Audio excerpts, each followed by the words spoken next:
Meanwhile, there's no clear starter in Vegas. There is a competition there between Aidan O'Connell and Gardner Minshew. Now, they were in camp today where their head coach, Antonio Pierce, addressed the battle of the quarterbacks just a short while ago.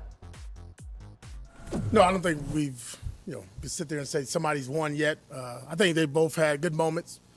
I'll go back. I think Gardner's had, several days now where he's made some plays, but then there's also some turnovers that show up that we don't want to have happen as well. And again, when I look at Aidan, I see a guy that's throwing the ball accurate. I see some drops by our wide receivers, and I don't think it's just on the quarterbacks. I think overall our offensive play has to pick up, sense of urgency, wide receivers, O-line, just all those guys. Again, go back to the very beginning of my opening statement of training camp. They're going against a very good defense, and I think they're feeling that, and I think it's good for our team, the competition part, but obviously somebody, again, has to just step up, and we're getting closer and closer, and obviously we're getting the game week mode a little bit as we get later in the week. So, Mina, obviously it seems like this quarterback competition still has to play out, but do you believe Vegas has a good supporting cast for whoever ends up winning the job?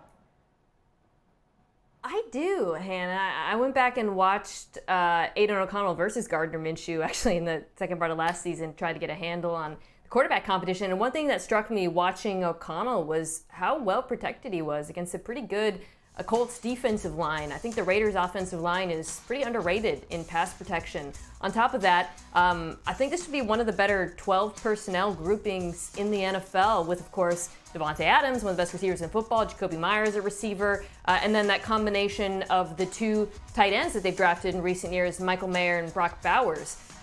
They chose Zamir White to be Josh Jacobs' successor at running back, another player who I was surprised upon rewatch, how impressed I was by him. So I think this group around whoever it is pretty solid and maybe a little bit underrated headed into the season. Yeah, and O'Connell's got a lot of experience. He started 10 games last season, went 5-5.